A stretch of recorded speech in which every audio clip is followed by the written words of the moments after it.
Buhay ko'y maging banal mong tahanan, luklukan ng iyong wagas na pagsinta.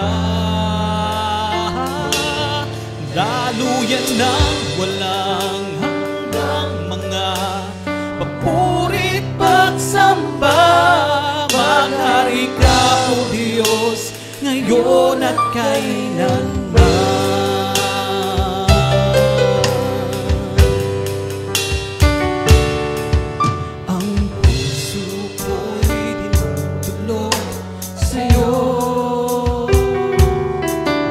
Nagpapakumbaba, nagsusumaho, paging dapatin mo, ikaw ay mamasdan, makalangit ka at sa'yo ay pumisan.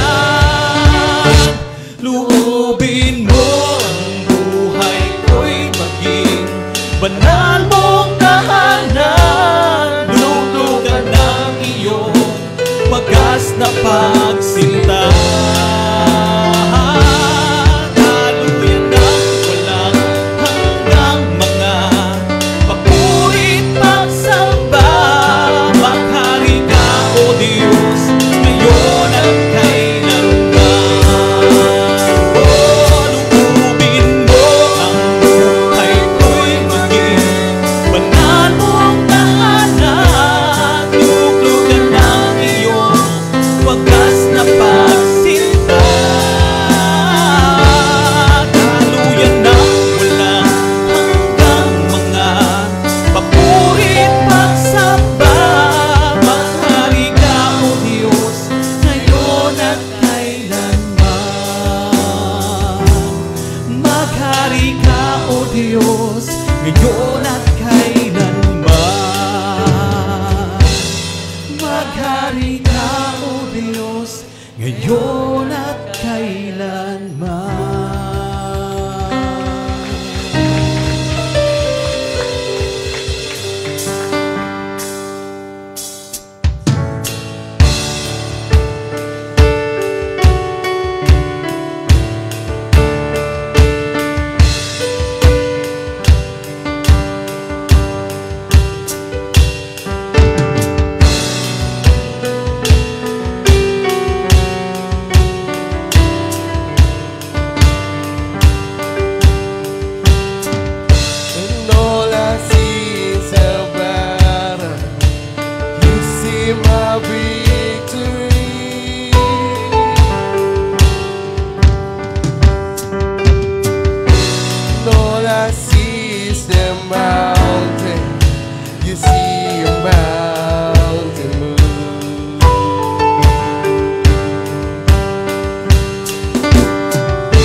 belongs to you. So when I fight on my knees, with my hands lifted high, oh God, the battle belongs to you. And every fear I lay at your feet, I sing through the night, oh God, the battle belongs to you. So when I fight on my knees, with my hands lifted high, oh God, the battle belongs to you. And every fear I lay at your feet, I sing through the night, oh God, the battle belongs to you. Oh God, the battle belongs to you. Oh God, the battle belongs to you.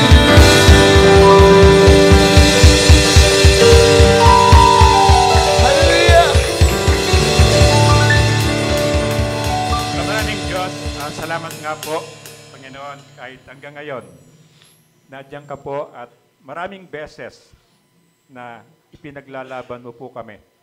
At maraming beses, O Diyos, ay sinasadya mong makita po namin ang katapatan mo sa kabila po ng kuminsan yung katigasan ng ulo, kuminsan po yung pagsuway po namin. Pero po ikaw po yung Diyos na hindi nagbabago.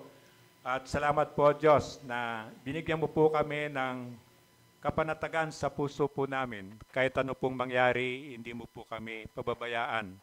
Hindi mo kami iiwan kung patuloy po kaming makikinig at sumunod sa iyong mga utos. Salamat po, Diyos, na alam po namin na bawat isa po sa amin may maganda kang plano po. At alam po namin, O Diyos, sa simula pa, sinabi mo na, Panginoon, tatapusin mo po anuman po yung sinimulan mo po sa buhay po namin.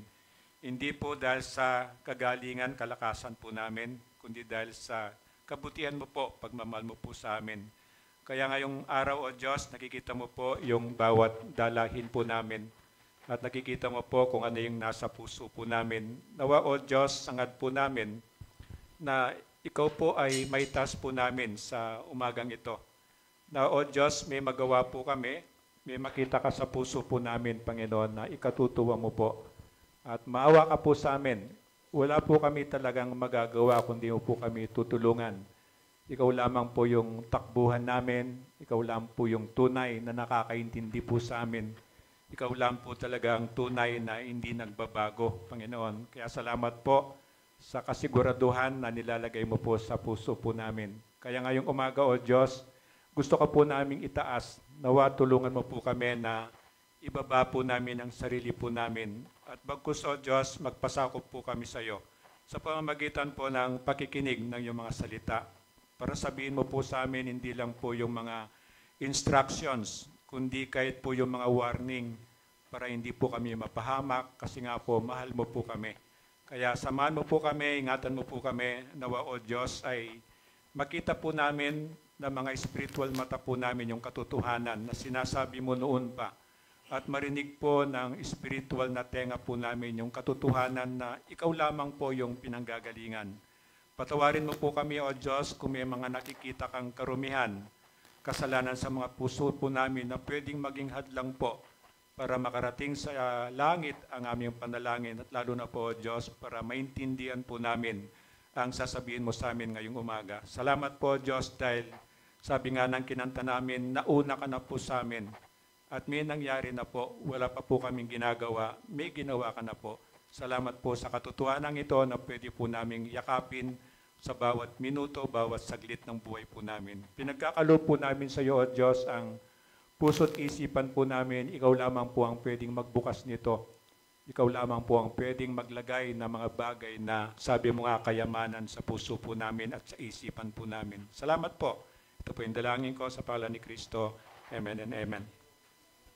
Makakapo po ang lahat. Amen.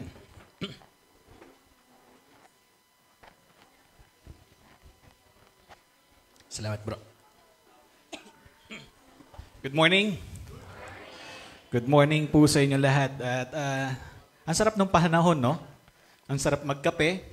No? So, nagising kayo kanina, makulimlim, umuulan, ang sarap magkape. Marahil yung iba, natutulog pa. Diba? Pwede naman tayong magstay na lang sa bahay. Yung iba, merong family gathering, pwede silang mag-mall, pwede silang mamasyal dahil hindi mainit. At yung iba, nasa higaan. At dahil sobrang sarap ng mamahinga ngayon.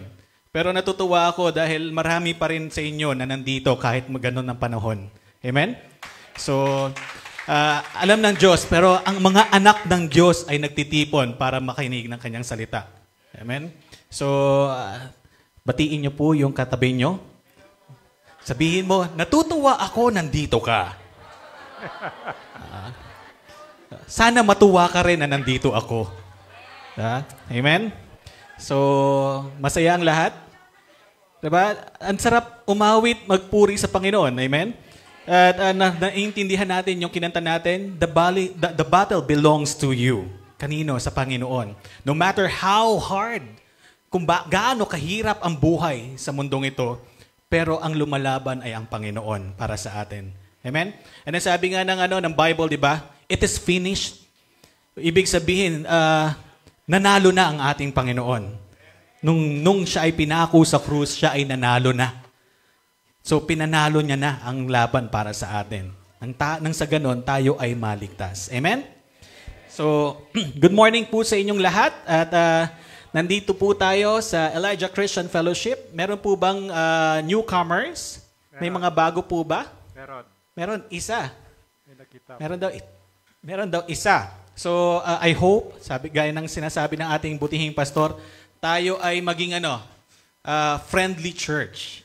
So, wag naman yung lagi kayo ang nagkakamayan. Kamayan nyo din sila. Amen?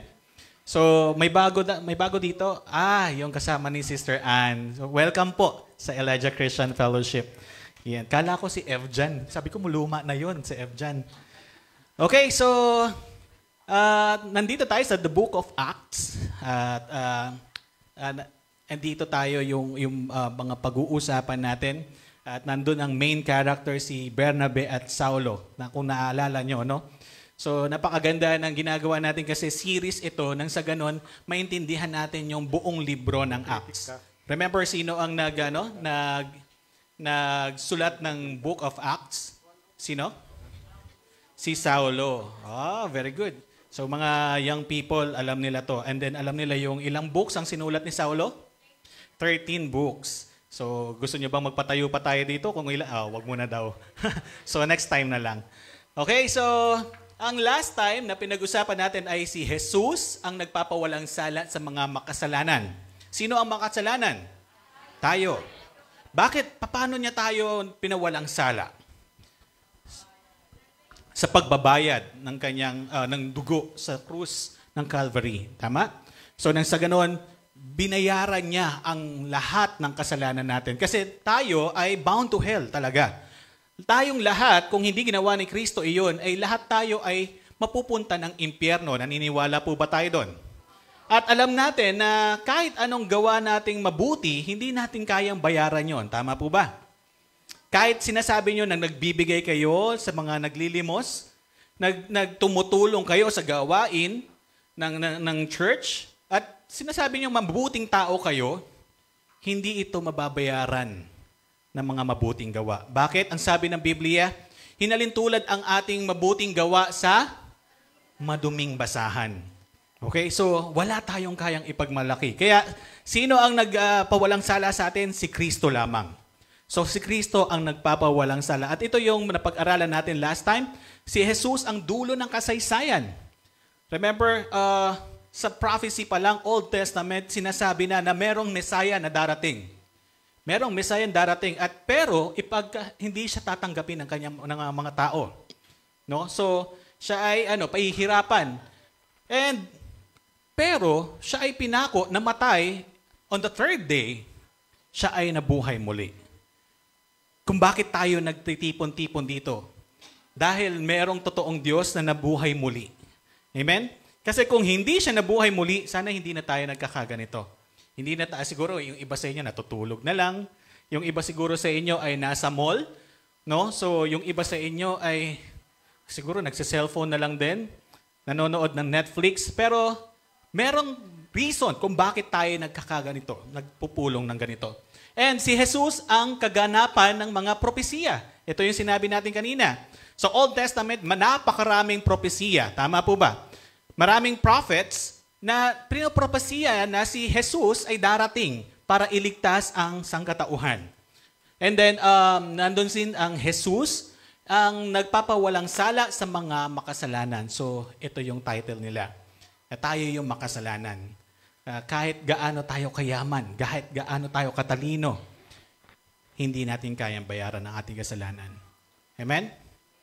So, ngayon ay pag-uusapan natin buhay ayon sa kagandahang loob ng Diyos. Ano ba yung kagandahang loob? And ito yung tinatawag natin na kagandahang loob. Grace. Yung something na binigay sa'yo pero hindi ka karapat-dapat. Okay? So, ready na po ba kayo? So, wala munang matutulog. Kakaupo nyo lang at kakatapos lang natin kumanta. Ready na ba kayo? So, yung mga natutulog na, papatayuin ko kayo ngayon para nang sa ganun, hindi kayo makatulog kaagad. Pwede po ba tayong tumayo para basahin natin ang salita ng Diyos? Magbigay galang.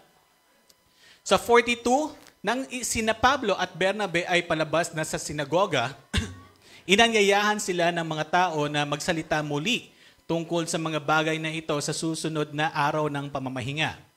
Pagkatapos ng pulong, sumunod kina Pablo at Bernabe ang maraming Hudyo at mga relihiyosong hentil na nakahikayat sa Judaismo. Nagsalita sa kanila ang mga apostol at pinangaralan sila magpatuloy sa pamumuhay ng nararapat ayon sa kagandahang loob ng Diyos. Nang sumunod na araw ng pamamahinga, halos lahat ng tao sa lungsod ay nagkatipon upang makinig sa salita ng Panginoon. Inggit naman ang mga Hudyo nang makita nila na napakaraming tao, kaya't nalait nila at sinalungat si Pablo. Ngunit buong tapang na sinabi ni Pablo at Bernabe, sa inyo muna sana dapat ipahayag ang salita ng Diyos. Ngunit dahil itinakwil ninyo ito, hinahatulan ninyo ang inyong sarili na kayo'y hindi karapat-dapat sa buhay na walang hanggan. Kaya't sa mga hintil na lang kami pupunta. Ganito ang iniutos sa amin ng Panginoon. Iniligay kitang liwanag sa mga hintil upang magdala ng kaligtasan hanggang sa dulo ng daigdig.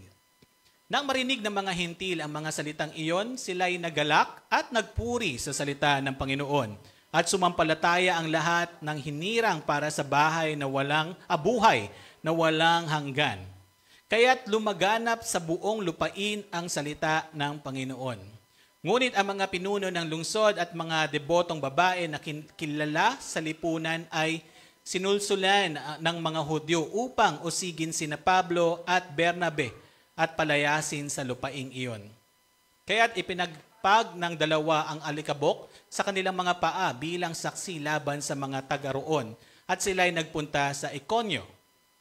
Ang mga alagad naman sa Antioquia ay napuspos ng kagalakan at ng Espiritu Santo. Amen. Tayo po'y manalangin. Ama namin Diyos, maraming salamat po sa iyong salita.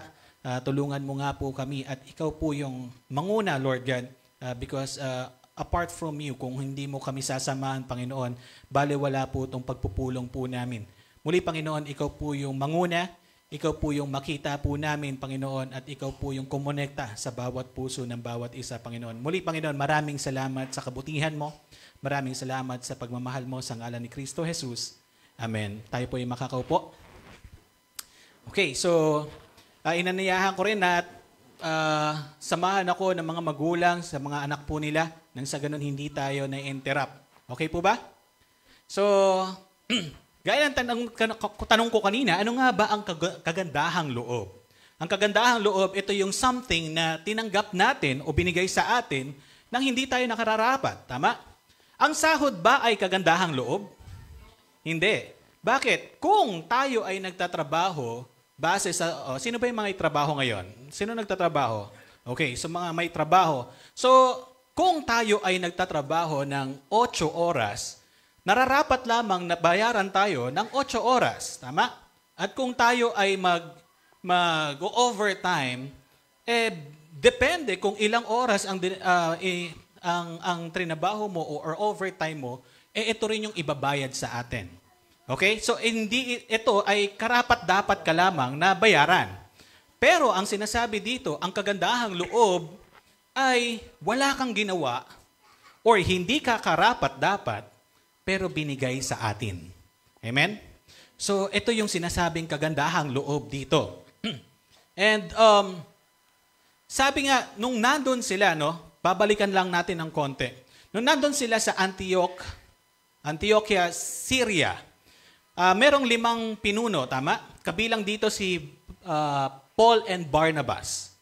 So 5 sila, pero pinili ng Diyos ay si Pablo at si Barnabas para magpatuloy papuntang Antioquia, Pisidian Antioch. So 'di ba, remember, naglakbay sila, napunta sila sa Syria. Ano yung Syria? Ito yung nandun si Sergio Paulus, isang gobernador na inanyayahan sila dahil nais niyang marinig ang mensahe ng Diyos. Amen? Pero nandoon, of course, if you are doing something for God, remember, merong hahadlang. Okay? So merong hahadlang.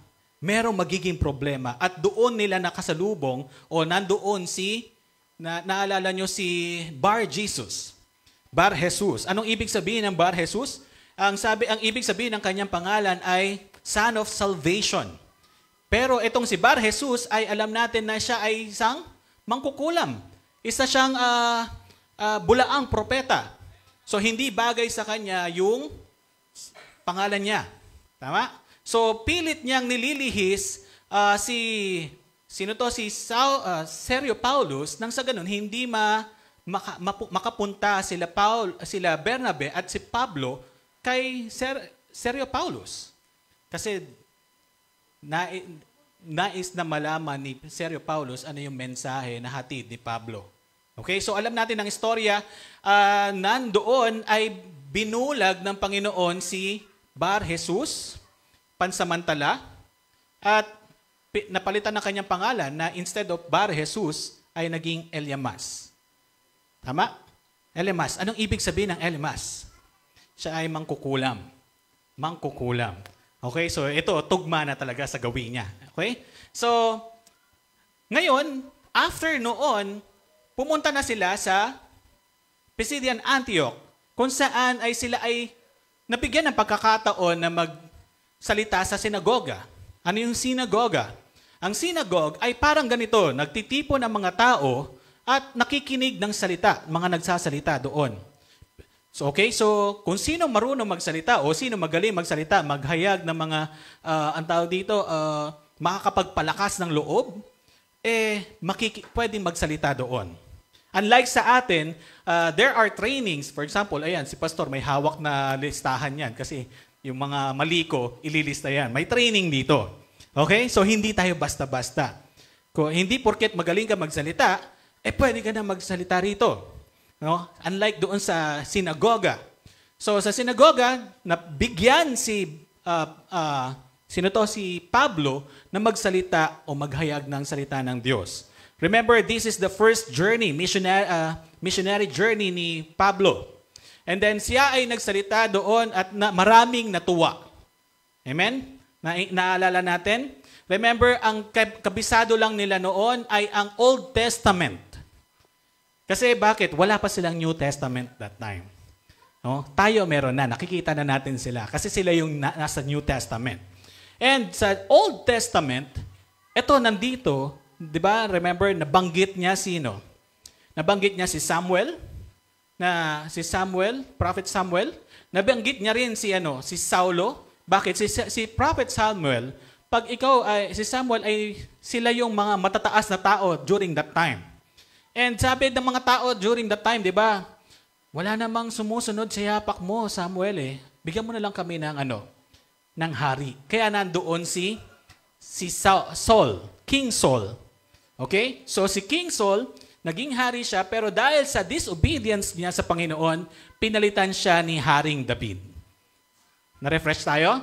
So ito yung mga pinag-usapan natin noon. And then nandun din, binanggit din ni Pablo kung paano iniligtas ng Panginoon ang Israel sa mga kamay ng Egyptians at kung paano sila ginabayan sa ilang. Okay? So 40 years silang nasa ilang because of their katigasan ng ulo. So ngayon, naghayag si Pablo doon, gaya ng sabi natin kanina, if ikaw ay gumagawa ng something na para sa Panginoon, merong hahadlang. Okay? So sabi, ano bang sinasabi nila doon? Yung katotohanan. Ano yung katotohanan? Katotohanan na si Jesus ang Diyos. Si Jesus ang Messiah. Si Jesus ang yung katuparan ng kung ano ang meron sa Old Testament. Lahat ng hula sa Old Testament, si Jesus yun. Okay? So, katotohanan. Kaya meron tayong pag-uusapan, tatlo. Una, tiwala nila sa Diyos. Pangalawa, ibinigay nila ang best nila. Pangatlo, nagbabantay sa Diyos. Okay? So, marami na nag-beautiful eyes sa akin. So, I hope samahan nyo ako. Okay? So, remember, merong warning and invitation. Okay? So, merong warning and invitation. Tayo, remember, lahat na ginawa ng Panginoon, sa social media, meron kayong, halimbawa, nagbukas kayo ng Facebook, maraming preaching, nakikita kayo. Lalabas sa feeds ninyo. Merong sa TV, meron tayong tinatawag na 3 o'clock habit, meron nagdadasal sa TV, tama? And then, dito rin sa atin, sa Elijah Christian Fellowship, marami nang ginagawa ang Panginoon. So, wag nating hayaan, but, sabi nga, di ba, but there's a warning also. Baka marami nang nagpumunta sa'yo, pinadala ang Diyos sa'yo, pero hindi mo pa talaga tinatanggap si Kristo. Remember, anong pinagkaiba ng naniniwala sa nananampalataya? Yes, naniniwala ka, pero wala ka naman relationship sa Panginoon. Naniniwala ka na may Jesus, pero hindi mo naman, kumbaga, pinasasamuhay, no? Yung relationship mo sa Kanya. But again, merong hangganan na lahat. There's a warning. Akala lang natin, so kung tayo ay patuloy sa kasalanan, akala natin, pag nakagawa tayo ng kasalanan, akala natin, walang punishment. Tama? Kasi bakit? Halimbawa, nangupit ka, hindi ka nahuli. Hindi ako nahuli, pwede ko palang ulitin. Akala mo, walang punishment. But again, ang sabi ng Panginoon, yet, I will not leave the guilty unpunished. Tama? So, hindi niya hahayaan na walang punishment ito.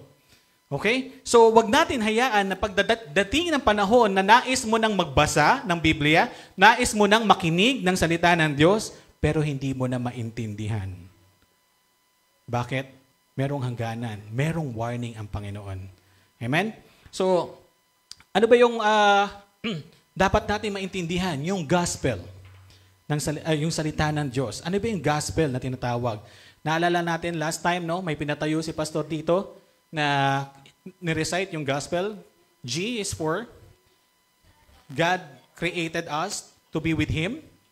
Yung O, our sins cannot be removed by good works. Ano? Ano pa? S, sins cannot be removed by good works. Yung O, ano yung O? Our sins separate us from Him. And then yung P, ay paying the price for sins. Jesus died and rose again.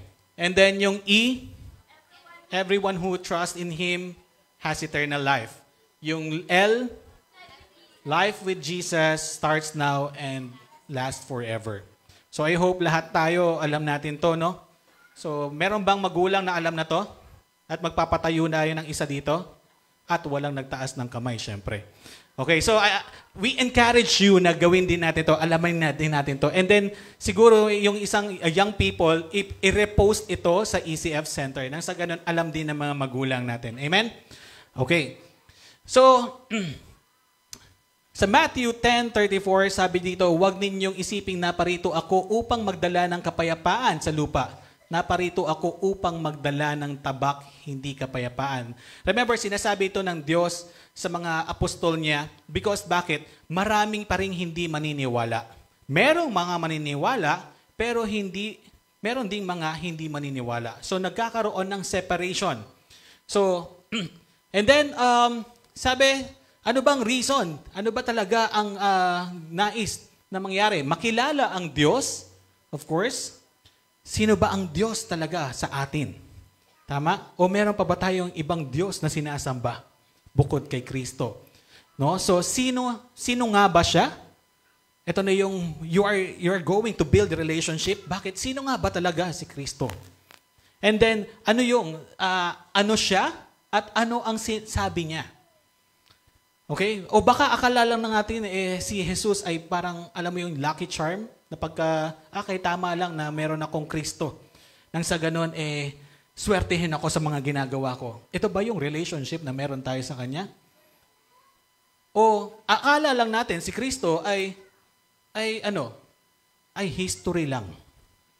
O akala lang natin siguro si Kristo ay isang propeta lamang. O akala ng iba si Kristo ay isang magaling na teacher lamang. Pero hindi. Alam natin sa sarili natin na si Kristo ay Diyos natin. Na siya ay pinako, namatay, pero nabuhay muli. Hindi siya nanatiling patay. Kaya nga, di ba, ang krus natin, hindi natin nahayaan na nandun ang Kristo pa.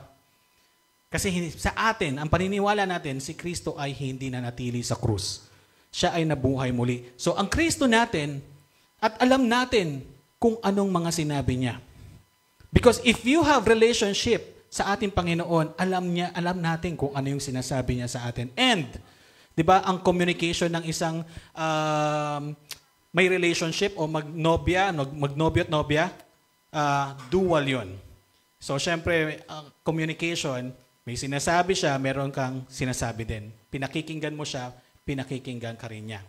So, ganun tayo. So, if we are going to build relationship, we are going to pray, but of course, we need to read the Bible also. Nang sa ganun, alam natin kung ano yung nais niyang sabihin sa atin. Amen? And then sabi, paano tinanggap ang mensahe?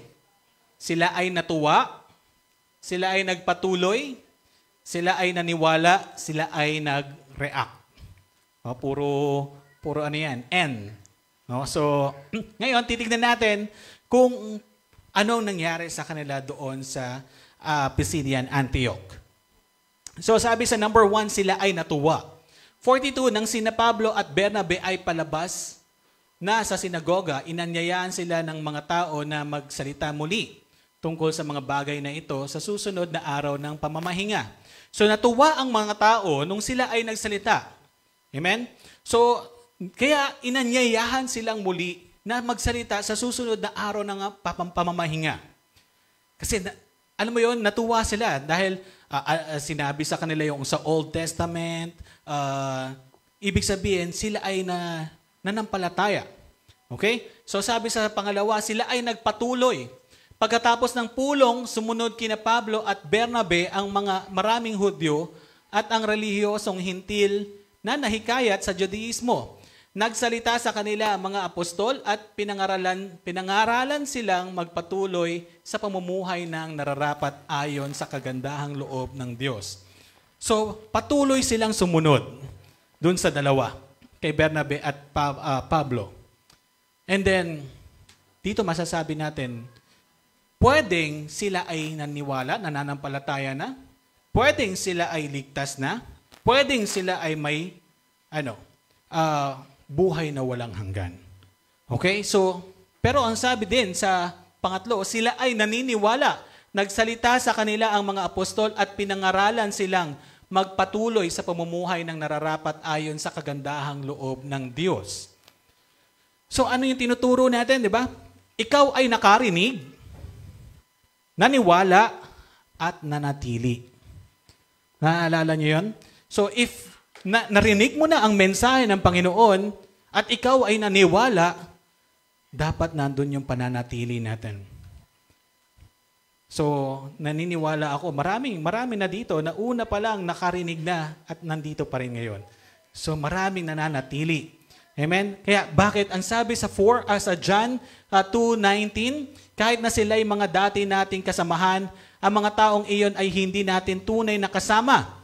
Sapagkat kung sila'y tunay na atin, nananatili sana silang kasama natin. Ngunit, umalis sila upang maging maliwanag na silang lahat ay hindi tunay na kasama natin.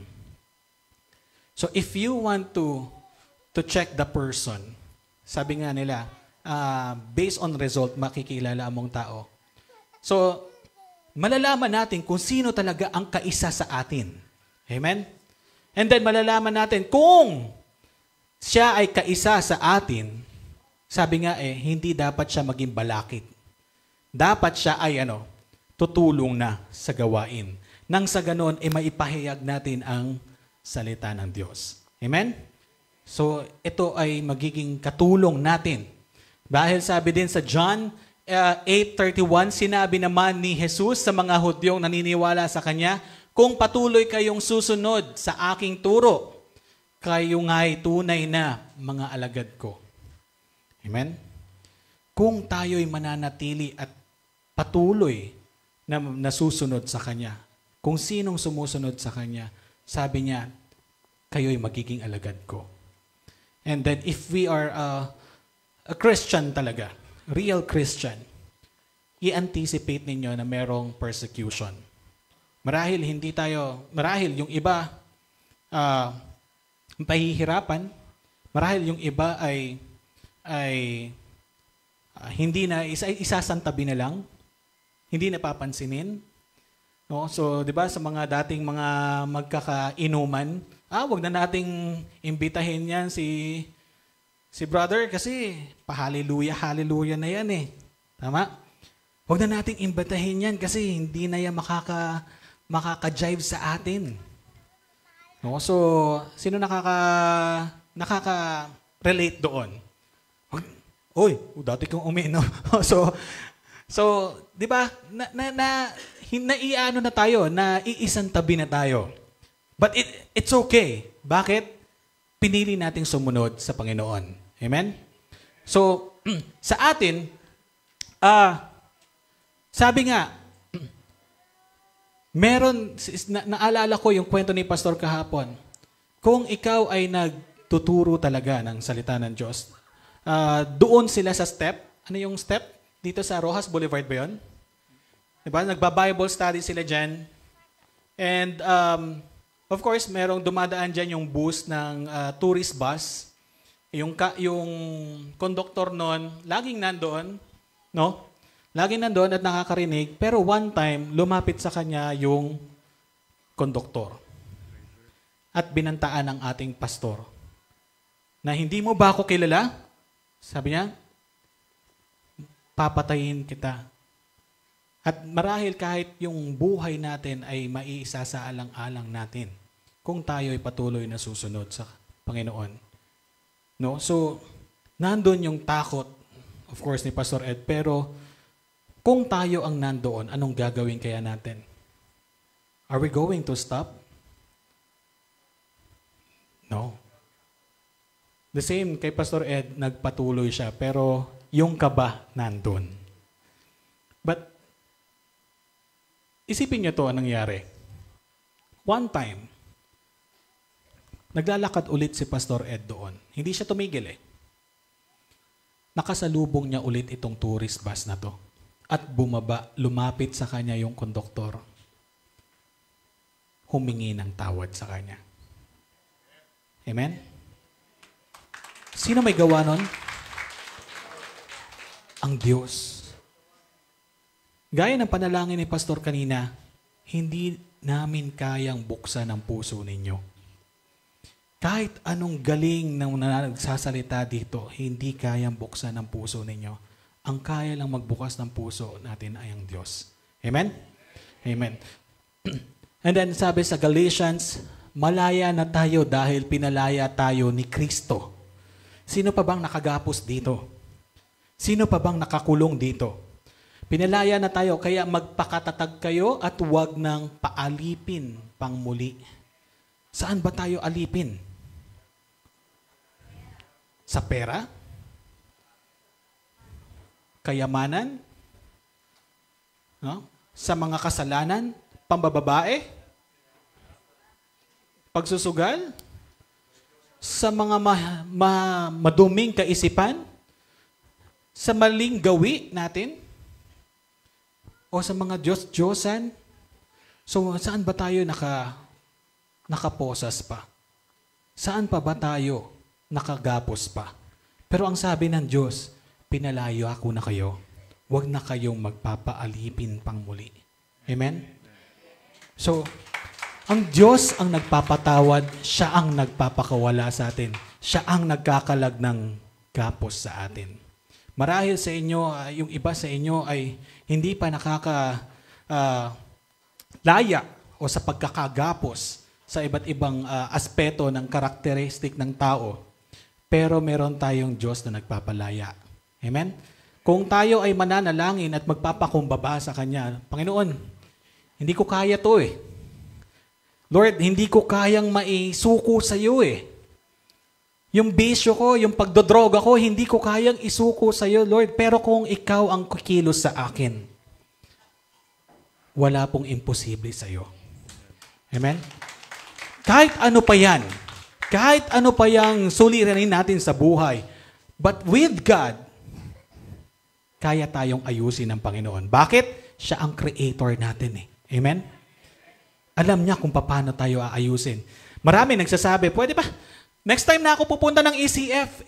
Next time na lang ako pupunta ng church ninyo pagka okay na ako.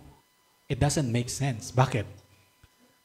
Mas kailangan mo nga ang simbahan eh, pag ikaw ay broken eh. Dahil ang Diyos ang ating taga-apag-ayos. Siya ang creator natin. Amen? And then sabi sa 44, nang sumunod na araw ng pamamahinga, halos lahat ng tao sa lungsod ay nagkatipon upang makinig sa salita ng Panginoon. So nandito na, nagtitipon na sila. No? Ang dami na, excited sila. Excited sila na makapakinig ulit ng salita ng Diyos. Kayo ba? Excited ba? O yun, gising na gising. So excited din sila. No? So, pero, remember, hindi hahayaan ng demonyo na tayo ay magpatuloy lamang. Kaya tayo ay dapat magpakatatag. Amen? Tulad nila, sila ay diba, nagiging famous na sila eh. Marami nang sumusunod sa kanila. Marami na silang, marami nang nagtitipong tao sa kanila. Tama? Pero meron at merong maiinggit. Sino mga nagfe-Facebook dito? Facebook, yan. So, Instagram. Di ba minsan pagka tayo ay nag-scroll, lahat ng pinopost naman doon, mga magaganda, tama? Na may bagong sasakyan, lumabas sila ng pamilya nila, nag-tour sa ibang bansa. Di ba? Anong mararamdaman mo after? Nakakainggit, di ba? So, nakakainggit. So, even sa kanila, maraming sumusunod sa kanilang tao, at of course, merong maiinggit.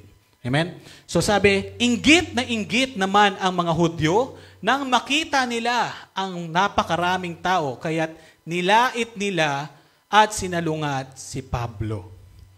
So if you are a Christian, anticipate ninyo na merong persecution, merong maiinggit. Amen? So, kung ikaw ay naging successful na businessman, hindi lahat ng tao matutuwa. Kung ikaw ay umangat-angat, hindi lahat ng tao ay matutuwa. The same. Sila ay sinusunod na ng mga maraming tao. At ito, ang mga Hudyong ito ay nagagalit na. Naiinggit na rin. Okay? So, kaya sabi sa 46, ngunit buong tapang na sinabi ni na Pablo at Bernabe, sa inyo muna sana dapat ipahayag ang salita ng Diyos. Ngunit dahil sa itinakwil ninyo ito, hinahatulan ninyo ang inyong sarili na kayo'y hindi karapat-dapat sa buhay na walang hanggan. Kaya sa mga hintil na lang kami pupunta. And this is the truth. 'Di ba? Sa mga Hudyo naman dapat talaga magsimula ang mensahe. Pero anong ginawa nila? Tinakwil nila ang ating Kristo. Tinakwil nila si Jesus. At remember, kailangan na merong tapang. Kailangan pala sa atin merong tapang. So, sa mga young people, tinuturuan namin sila kung paano mag-share ng gospel. Kailangan pala may tapang. Nang sa ganun, makonquer nila yung fear o yung hiya. No? Hiya nila na mag-share ng gospel. So, kailangan na mayroon tapang na nanggagaling sa Diyos. Tapang na magpahayag ng salita ng Diyos. Take note. Maraming nagsasabi sa aking kaibigan ko rin na nagpapastor o pastor na rin. Minsan, ang challenge ng isang pastor, lalo na kung ang isa sa congregation, member ng congregation ay malaking magbigay ng tithes, minsan hindi nila masaling o ma-offend. Bakit? Baka ma-offend. Wala ng offering, wala ng tithes. But dito, sinasabi, tapang na magpahayag ng salita ng Diyos. We have to stand. No? Kaya minsan dito, mararamdaman nyo na, ano ba tong maputing lalaking to? Para akong pinatatamaan. Pero hindi. We just want to share kung anong gusto ng Panginoong i-share natin. Amen? So wala tayong kikilingan. Kumbaga sa mga sinasabi ng mga ang tawag dito, newscaster. Walang kinikilingan. Tama? Walang pinoprotektahan. Serbisyong totoo lamang. So, alam ninyo yan So, di ba? So, dapat ganun din tayo. If you're going to share yung magpahayag ng salita ng Diyos, we have to stand. Meron tayong tapang dapat. Kaya di ba, napaka-bold ni Pablo. Sabi niya, kayo dapat sa inyo dapat manggaling yan Sa inyo dapat nagmula yung salita na yan. Sa inyo dapat nagsimula ang mensahe na yan. Pero anong ginawa nyo sa Kristo? Itinakwil ninyo. Itinakwil ninyo ang Kristo Tama? Hindi nyo siya pinaniwalaan Hindi kayo nanampalataya sa Kanya. So, ganong ka-bold si Pablo. If you're going to share the message also ng Panginoon, dapat merong boldness. Amen? May tapang na nagmumula sa Diyos. But of course, yung tapang na yon dapat merong calculated risk. Remember ang ating Panginoon, nung nandun siya naghahayag siya ng salita, at inuusig na siya ng mga high priest, mga Saduceo, di ba, babatuhin na siya, pero calculated risk. Alam niya kung saan siya pupunta, saan siya magtatago. Okay? So, okay tayo doon So, baka naman alam nyo na dapat meron tapang. Okay? Amen? So, sabi sa John 4:22b, sapagkat ang kaligtasan ay nagmumula sa mga Hudyo. And ito yung iniisip ng mga Hudyo. Yung kaligtasan magmumula sa amin Kung bakit sila galit na galit. At ganun ang sinasabi ni Pablo sa kanila. Yes, dapat sa inyo magmumula ang mensahe. Pero anong ginawa ninyo? Kaya sila nagagalit dahil ang thinking nila talaga ay sapagkat ang kaligtasan ay nagmumula sa mga Hudyo. Dapat sa amin. Tama? So, kaya sila nagagalit. And then sa Romans chapter 1, verse 16, hindi ko ikinahihiya ang magandang balita sapagkat ito ang kapangyarihan ng Diyos para sa kaligtasan ng bawat sumasampalataya, unay sa mga Hudyo at gayon din sa mga Griego. Kaya nga meron tayo, naalala niyo yung yung presentation natin kay Pastor last Sunday. Kung naalala niyo yung kantang yon, ang kantang yon ay yung Unashamed. Unashamed. Unashamed of the gospel of Jesus Christ, hindi tayo nahihiya. Okay? So, doon sa mga tinuturuan natin kung paano mag-share ng gospel, dapat wala tayong hiya. Hindi natin kinahihiya ang ating Diyos. Amen? So, dapat nandun tayo. Remember, ang first line ng kantang yun, naalala nyo yung tatlong kaibigan ni Daniel? Yung pinasok sa pugon, mainit na pugon. And then, it's okay. Okay lang sa kanila. Bakit? Dahil alam nila ang Diyos na sinasamba nila ay buhay. Amen? The same with Daniel. Pinasok siya sa sa lion's den. Di ba? It's okay. Dahil nandun yung pananampalataya ni Daniel sa Diyos na hindi siya pababayaan ng Panginoon. Amen? So, ganun din tayo. Remember, do not be ashamed of the gospel of Jesus Christ. Bakit? Ito yung kailangan natin. Di ba ito yung sinabi niya? Go and make disciples of all nations. Baptize them in the name of the Father and the Son and the Holy Spirit. Teach them to obey all my commands. Tama? So ito yung kailangan natin. Nang sa ganon, umabot yung mensahe sa nag-iisang nawawala na lang. Amen? So, kailangan nating ipalaganap ang salita ng Diyos. At yan sabi sa John 3:18, hindi hinahatulan ng parusa ang sumasampalataya sa anak. Ngunit, hinatulan na ang hindi sumasampalataya sapagkat hindi siya sumampalataya sa kaisa-isang anak ng Diyos. So, we have to assess ourselves.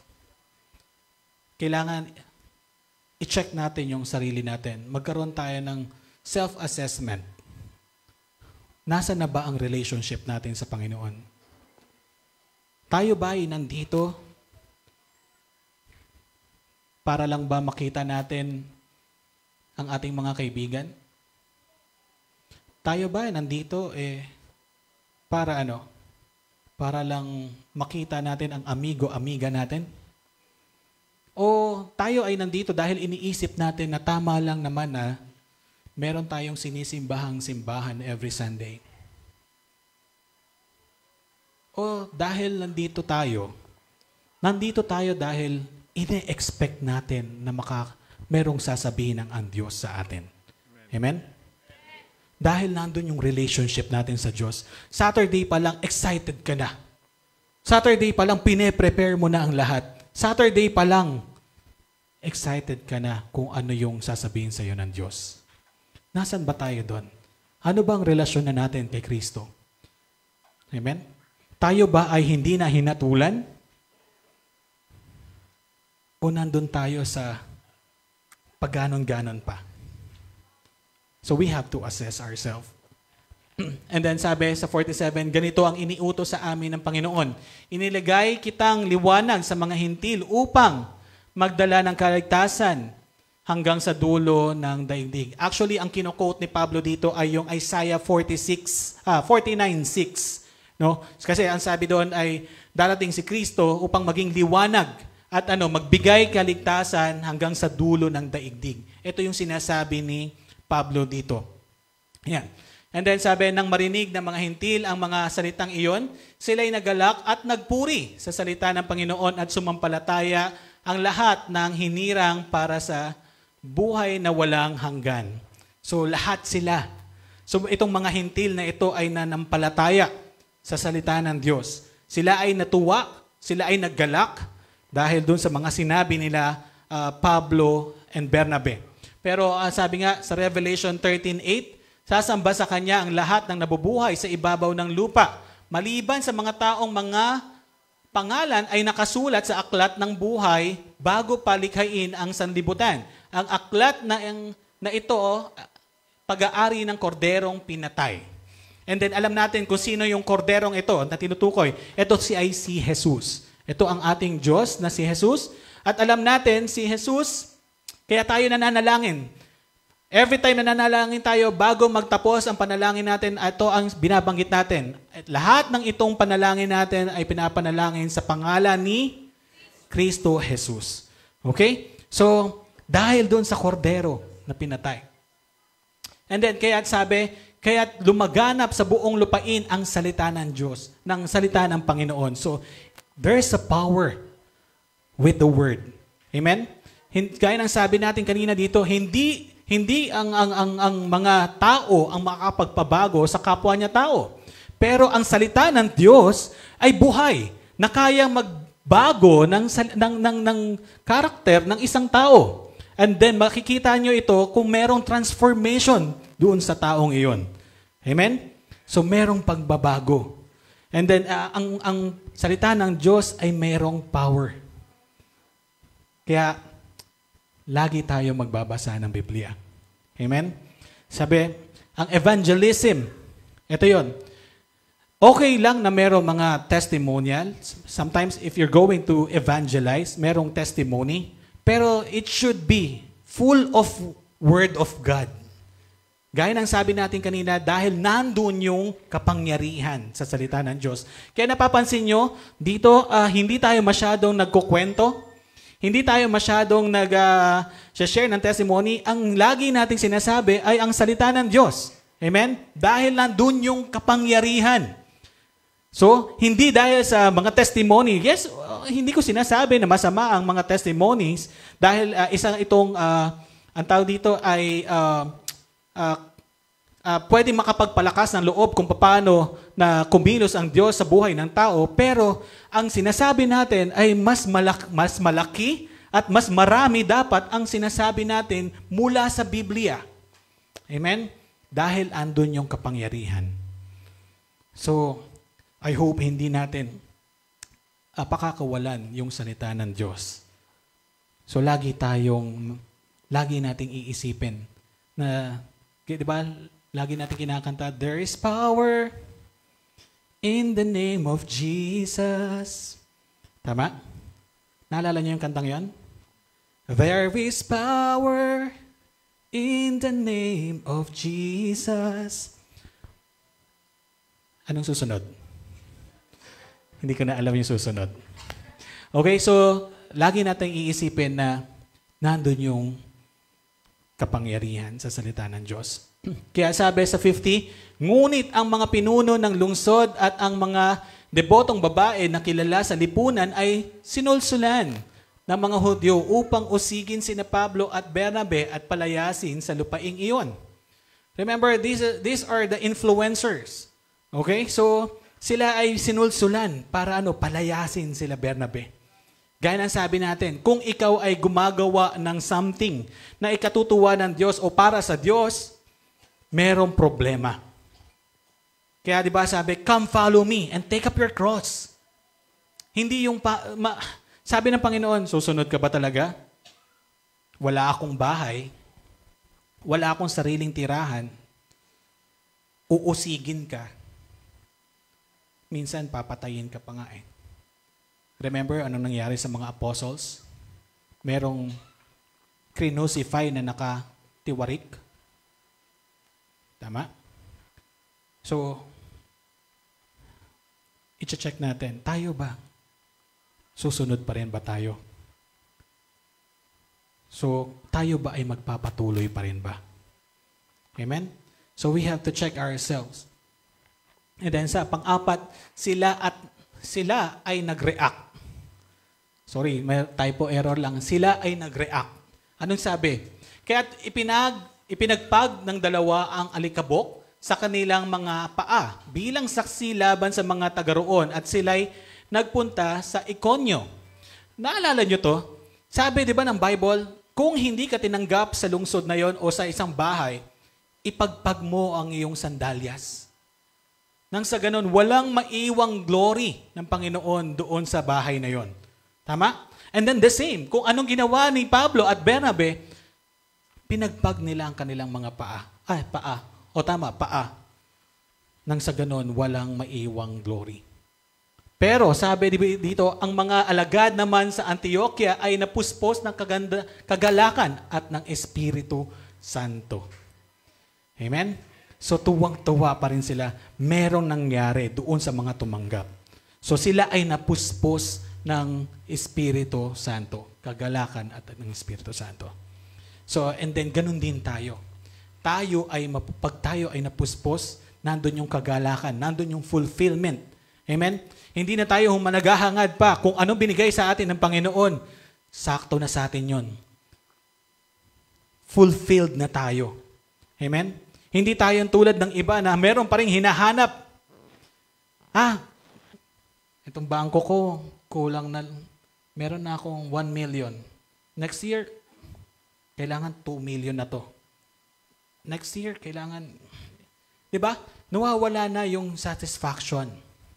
Amen? Pero tayo, with Jesus, with God, we are satisfied. Bakit? Ang Diyos ang may-ari ng lahat. And then, alam niya kung anong pangangailangan natin. Sabi nga niya, kung tayo ay tatawag sa Kanya, siya ay handang makinig. Amen? At alam niya kung ano yung pangangailangan natin. And then, sabi dito, ano bang tinitingnan natin? Hiwalay sa Diyos na parang pagano? Ano ba tayo ngayon? O mamuhay na nasa puso mo ang Espiritu Santo? Nasa na ba tayo ngayon? Hiwalay sa Diyos na parang pagano? Alam niyo yung kung ano yung pagano? Ano yung pagano? Sumasamba sa Diyos-Diyosan. Tayo pa rin ba ito? O tayo ngayon ay nandito na, namumuhay na nasa puso mo ang banal na Espiritu? Amen? So I hope nandito tayo sa pangalawa. Okay? So lahat tayo nagkakaintindihan. Nandito na tayo, namumuhay at nasa puso mo ang Espiritu Santo. Amen? So maraming salamat at nakinig kayo. And then I hope meron tayong nakukuha. And then alam ko na nang sa ganon, paglabas natin dito sa silid na to, we are new creation. Meron na naman tayong power. Bakit? Nakapakinig tayo ng salita ng Diyos. No matter how hard sa labas, kung gaano man kahirap ang buhay sa labas, but we have enough power to overcome. Amen? So, inanyahan ko po na tayo po ay tumayo at manalangin.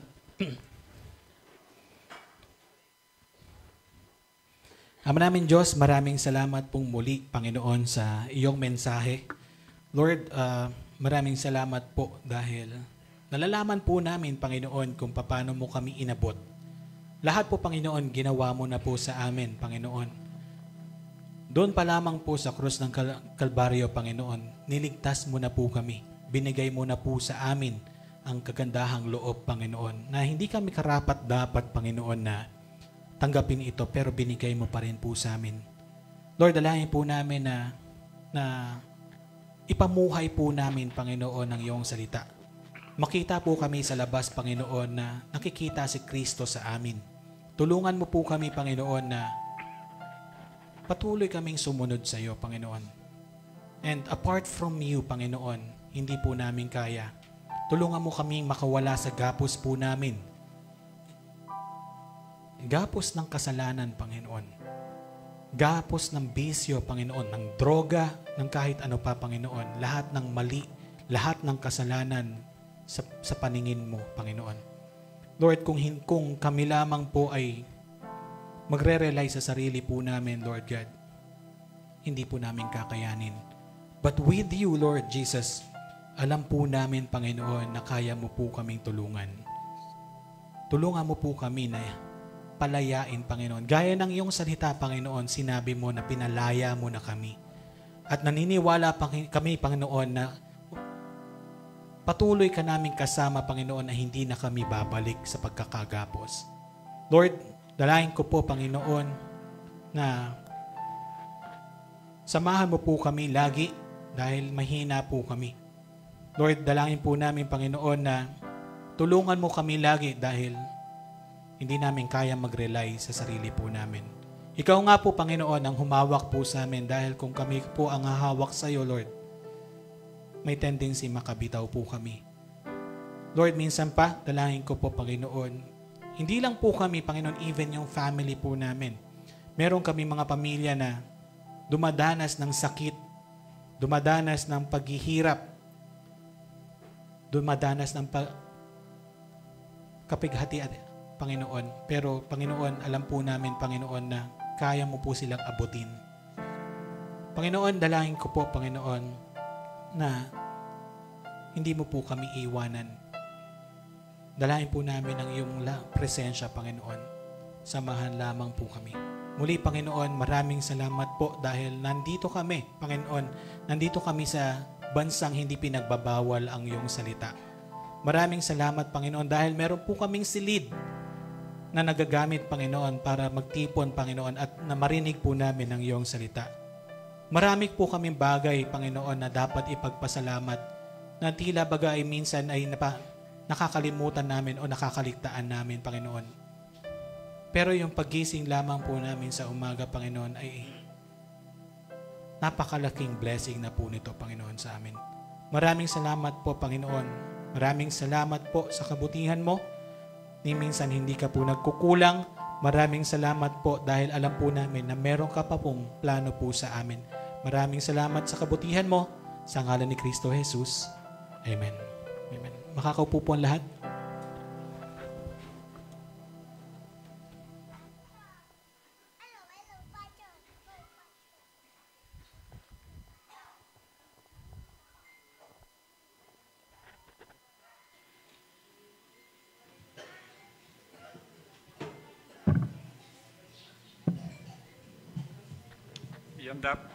Ihanda po ng puso natin para sa Holy Communion.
Lahat po meron na.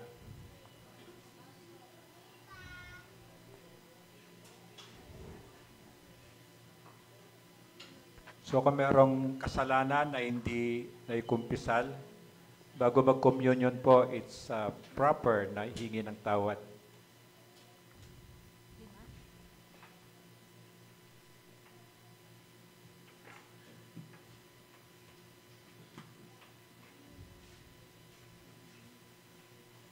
Pili ng Diyos na pag nag-communion tayo, we have to do it in a worthy manner. Yung ibig sabihin na ikumpisal yung mga kasalanan.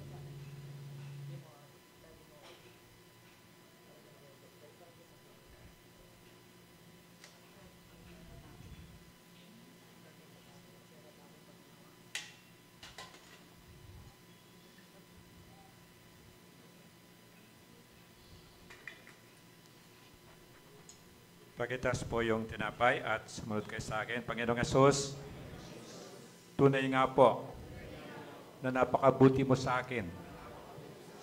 Ikaw po ang tumanggap ng lahat ng kaparusahan ng aking mga kasalanan. Salamat po sa pagmamahal mo sa akin. Ito po yung dalangin ko sa pala ni Kristo. Amen. Ngunguyain po siya.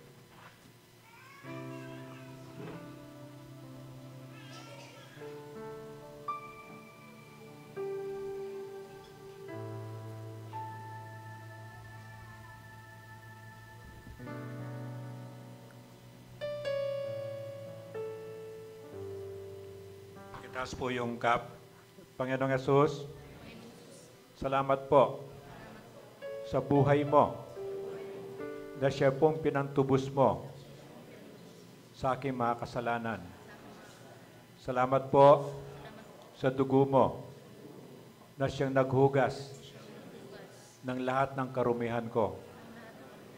Ginagawa ko po ito bilang pagsunod sa utos mo na habang inaantay po kita para sunduin mo po ako, parati ko pong alalahanin kung paano mo po binayaran ang aking mga kasalanan. Salamat po sa iyong pagmamahal. Ito po yung dalangin ko sa pangalan ni Kristo. Amen.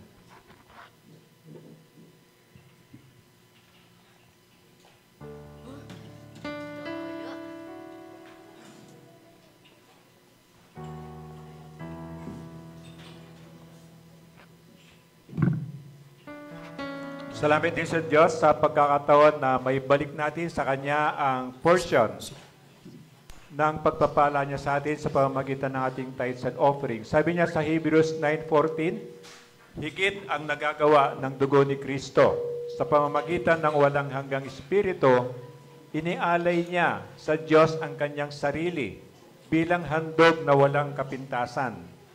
Ang Kanyang dugo ang luminis sa ating mga budhi sa mga gawang walang kabuluhan upang tayo'y makapaglingkod sa Diyos na buhay.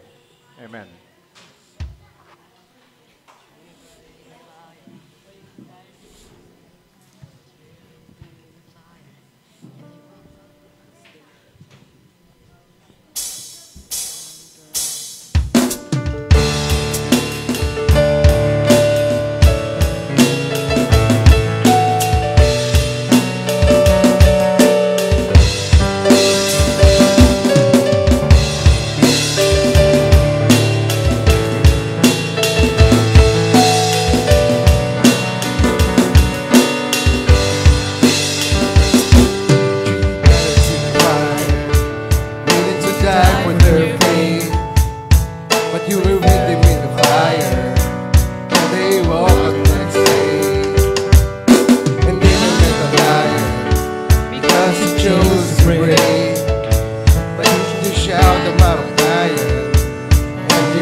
Louder I sing, yeah.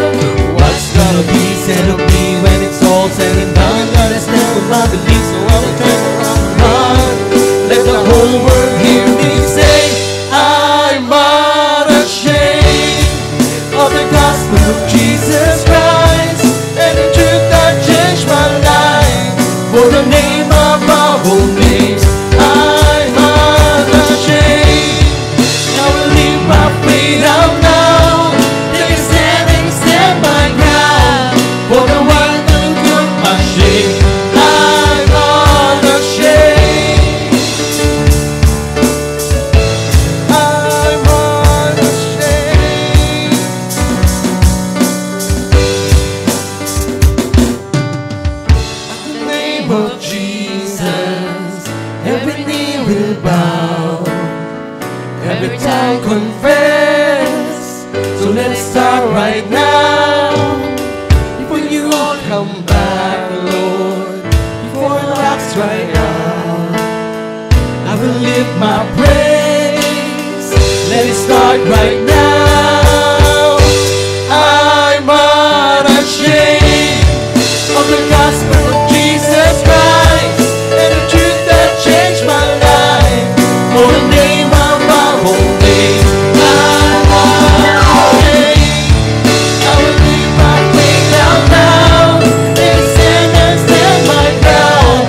For the one who took my shame, I'm unashamed of the gospel of Jesus Christ and the truth that changed my life.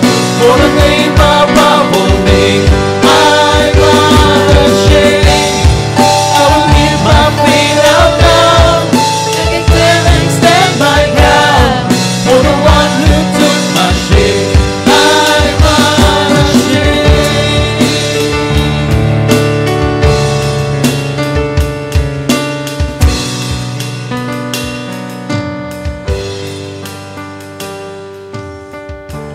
I will stand for you. I don't want what you. I'm unashamed.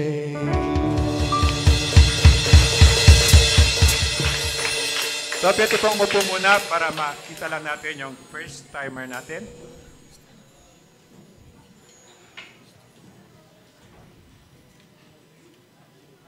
Ay, isa lang. Hindi ko pa mabasa. Si Jojilin, Maguindanao. Tayo ka kapatid para, not to shame you para. I-welcome naman ninyo, tapos tayo na rin na lang lahat. I-welcome na rin nyo ng bawat isa.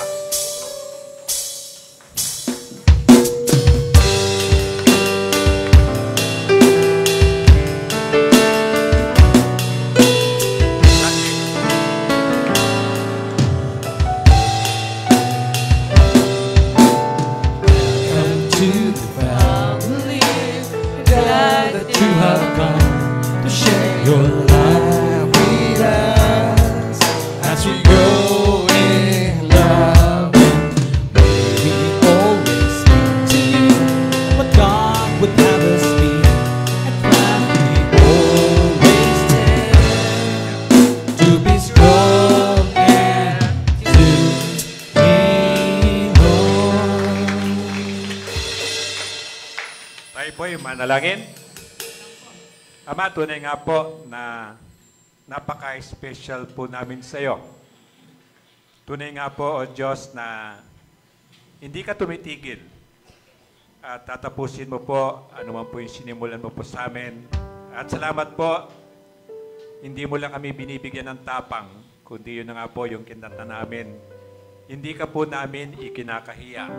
Yes. Bagkus, O Diyos, ipinagmamalaki ka po namin. Kasi ikaw lamang po tunay, ang tunay na nagmamahal sa amin, na ang kondisyon mo, basta't maniwala po kami sa iyo, O Diyos. Lahat po ay gagawin mo dahil mahal mo nga po kami. Kaya salamat po. Kaya pagmamahal mo, pagpapalang galing po sa iyo, O Diyos, ay binabahagi ko po sa lahat ng kasama ko dito, pati na po yung wala dito. Kami pong lahat, O Diyos, ay abutin mo po ng iyong mapagpalang kamay. Wala ka pong lalampasan at pasobrahan mo po yung pagpapala mo po sa amin para may bahagi po kami sa kapwa po namin. Salamat, Panginoon. Ito po yung dalangin ko sa pangalan ni Kristo. Amen and amen.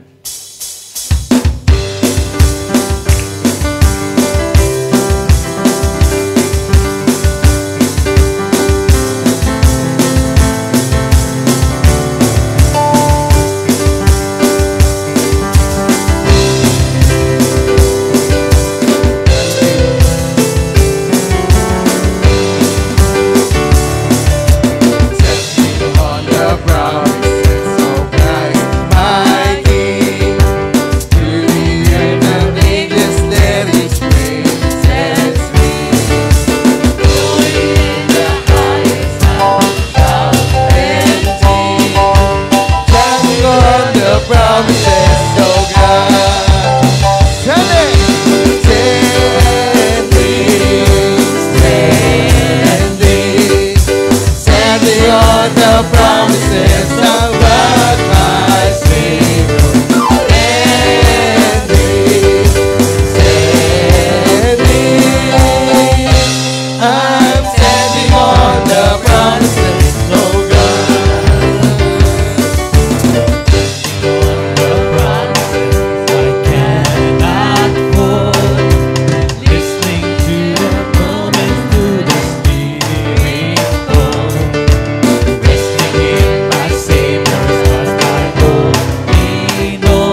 bago tayo kumain, picture taking muna. Doon ng camera.